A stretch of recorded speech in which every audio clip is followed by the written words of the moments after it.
O galit mga kababayan yung mga critics, pati si Risa Ontiveros galit. Kasi yung mga government officials natin, pati yung mga taga-NBI, yung police, pati po si Secretary Abalos, nakipag-selfie-selfie kay Alice Goo. Ayan po.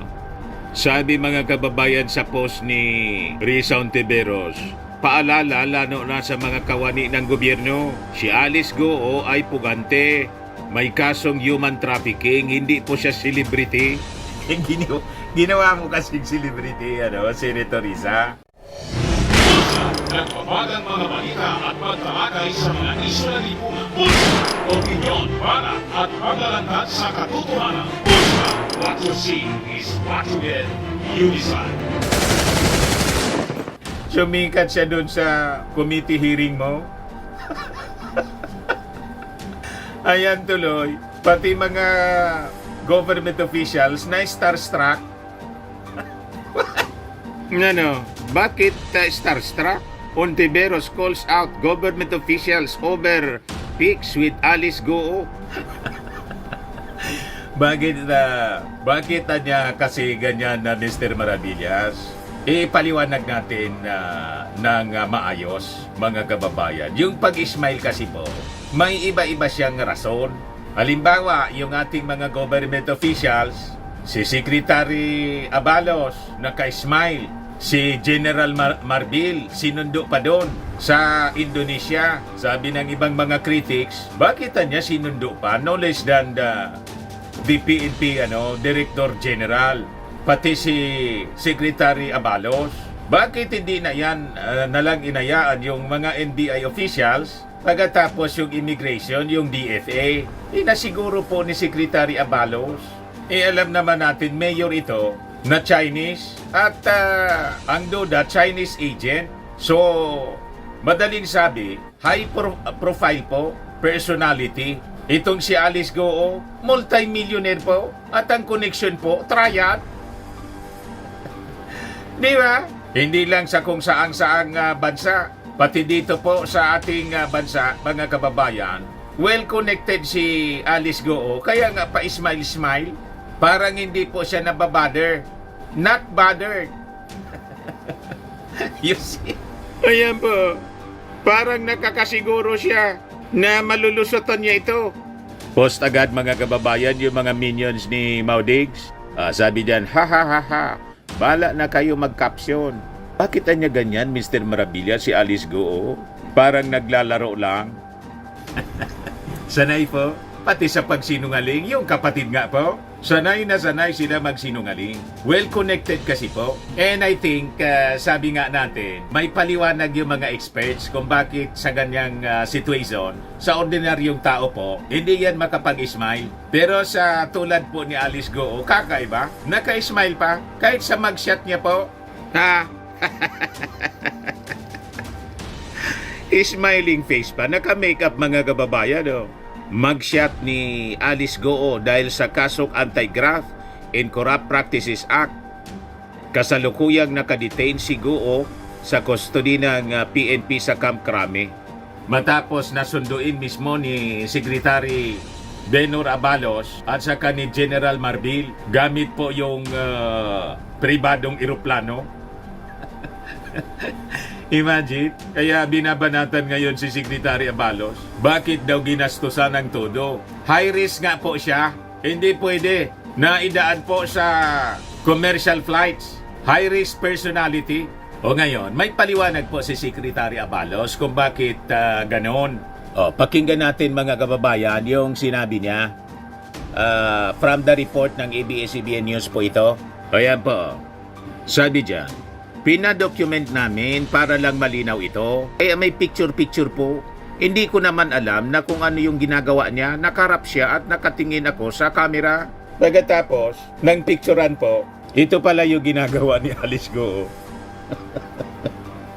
Naglalaro pa siya. Naka-smile, mga kababayan. At nakaganon pa. Anong tawag yan? Pag nag-picture na wacky pose.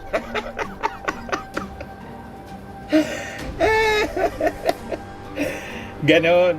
So yun yung paliwanag mga kababayan ni Secretary. Di man niya alam na nagwawaki-waki. Nagwawaki-waki pa si Alice Goo. Ngayon, sabi naman po ni Alice Goo, masaya daw siyang makita yung mga opisyal ng yung full story ng balitang yan.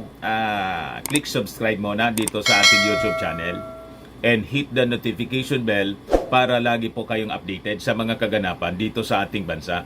Like and share na rin po ninyo ang ating video. At huwag na rin po ninyo na skip yung ating mga commercial ads para tuloy-tuloy lang ang pag-unlad ng Bagong Pilipinas. Sa mga nagana po ng malinis and spacious fitness gym, pumunta lang po kayo sa aming Colossal Fitness Gym.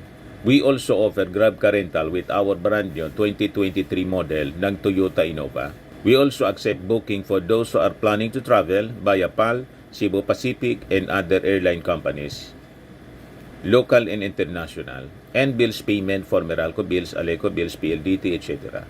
Ang Colossal Fitness Gym is located at 3rd floor Security Bank Building, Lanco Business Park, Legazpi City, Albay. For inquiries, look for Gilon Maravillas, contact number 0966-802-0949. Yan po yung aming Innova. Lagi na pong matao sa amin.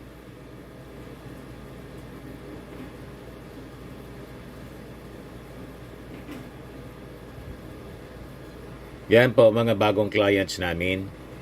Napakaganda at colorful at napakalinis ng aming gym po. Pati mga foreigners po pumupunta sa amin, mga British tourist po sila dito sa Legazpi. Na-set up na rin po yung aming mga brand new gym equipment.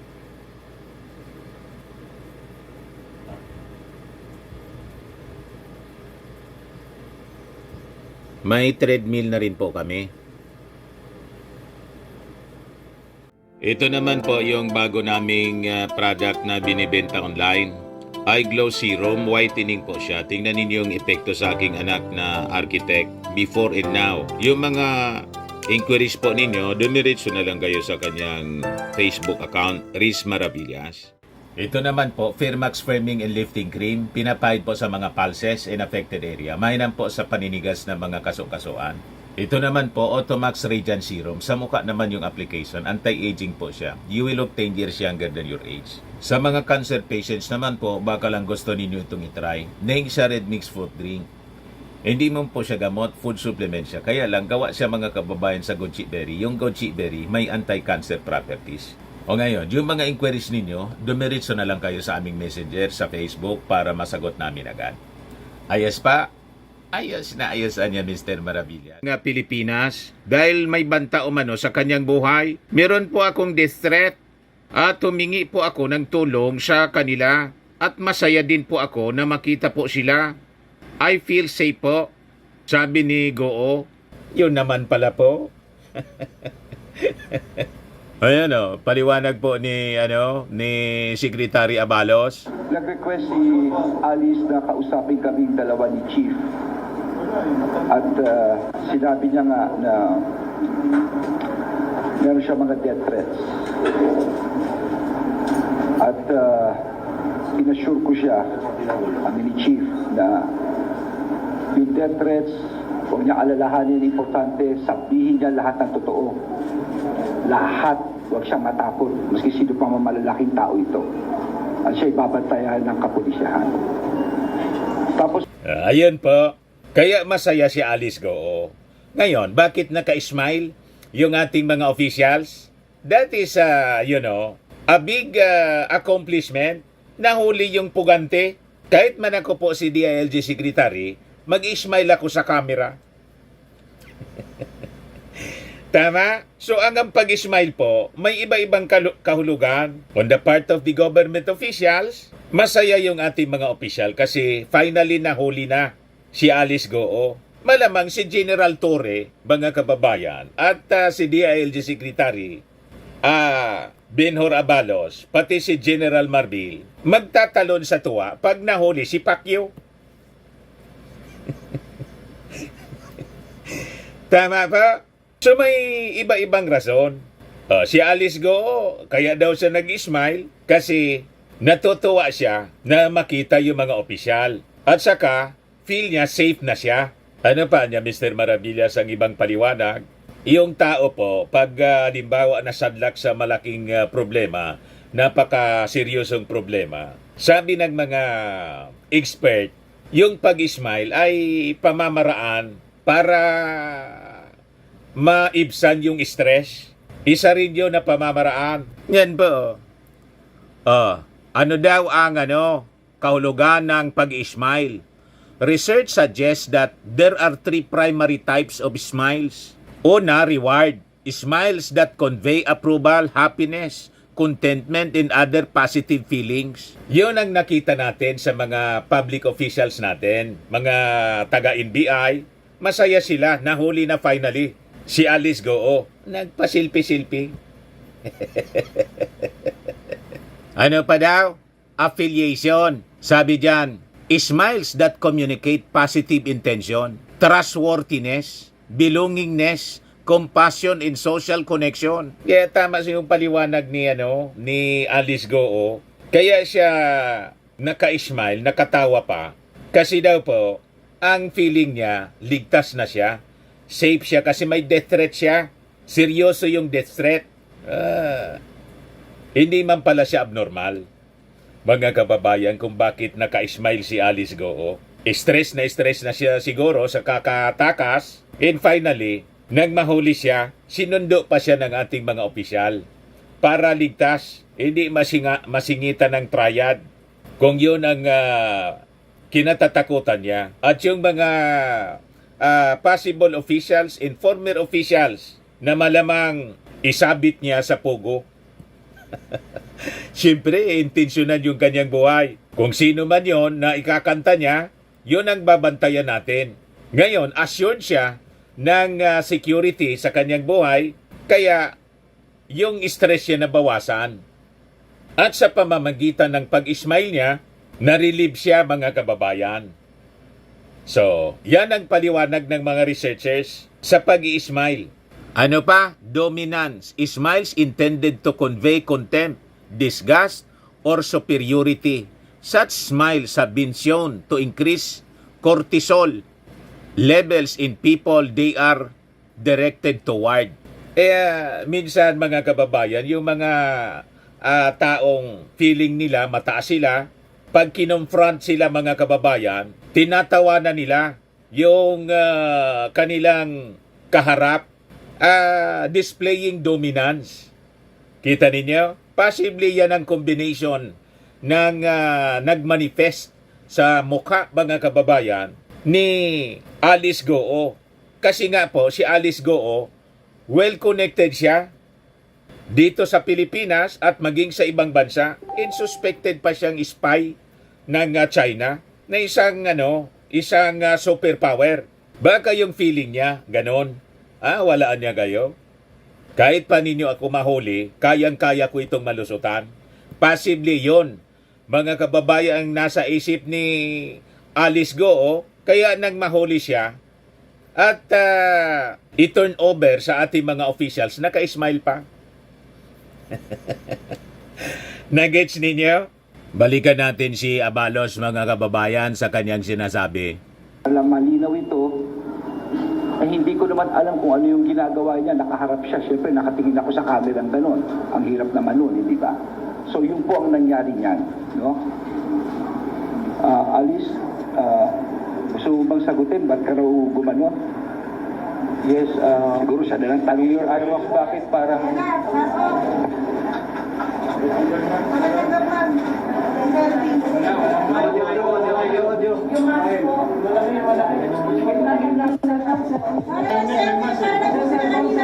Kinakonfirm ko po ang lahat po na sinabi po ni Secretary na meron po akong death threat po at humingi po ako ng tulong po sa kanila at masaya din po ako na nakita ko po sila. I feel safe po. Maraming salamat po. Kayo, Alice, kaya po ba medyo masaya po kayo sa mga pictures and yung mga... Kaya siya masaya sa mga pictures. And that is immaterial, mga kababayan. Nagipang sentro ng kritisismo, mga kababayan. Ang importante dito, finally po, nahuli na. At naibalik siya dito safely sa Pilipinas. Minsan yung ating mga energy nakafocus sa mga maliliit na bagay, mga trivial things, yung mga importanteng bagay po ang tutukan natin. And i-appreciate natin yung naganap. Kasi may harap na natin sa hustisya si Alice Goo. Una doon po sa Senado. Then yung mga final na kaso laban sa kanya. So bibigyan siya ng faith trial ng ating gobyerno.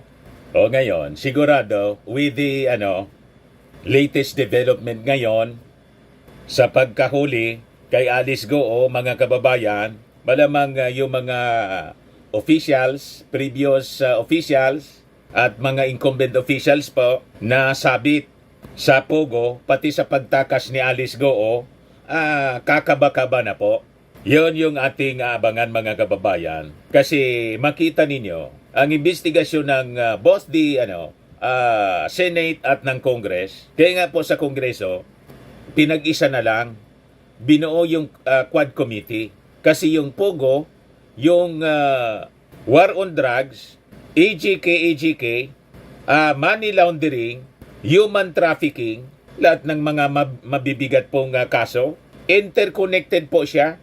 Yung mga involved na mga personalities, mga kababayan, pari-pariho po, na-gets ninyo? So lumalabas, mga kababayan, yung mga members ng sindikato, crime syndicates po, na nag-thrive during the previous administration. Kung bakit nag-thrive sa during the previous administration, yun ang masisiruin po sa tuloy-tuloy na investigasyon ng Congress, ng Senado at ng House of Representatives. At makikita natin, lumilinaw na kung sino po yung mga big personalities na nasa likod nito. So lumalabas po, mga kababayan, during the previous administration, kaya nangyayari po ang lahat ng ito na mga criminal activities sa ating bansa. May nagkukumpas po na mga powerful people. Iyon ang kikilalanin natin, mga kababayan. And siguro, mayroon na kayong naiisip kung sino-sino yung mga sabit po rito. At ito ay konektado, mga kababayan, sa China. At sa tingin ko, itong issue kay Alice Goo, mga kababayan, malamang konektado din kay Pacquiao. Kasi si Pacquiao po, parehas yung kaso. Human trafficking, qualified human trafficking. Dito kay Alice Goo, ganun din po, may money laundering, Pogo, at human trafficking. So makikita natin, mga kababayan, na yung previous administration parang hawak ng sindikato o mismong sindikato. Tingin ninyo, mga kababayan. So sabi nga, the writings on the wall are becoming clearer and clearer. At sabi ng ating Pangulong Bongbong Marcos, yung mga involved dito, mga enablers, papanugutin sa batas. Lalo na yung pagkatakas po, mga kababayan, ni Alice Goo. Kaya sabi, yung mga taga-immigration, medyo low moral na ngayon. Hindi man pwedeng palampasin lang yung inyong mga masasamang gawain. Di ba? Mamimihasa po pag ganyan.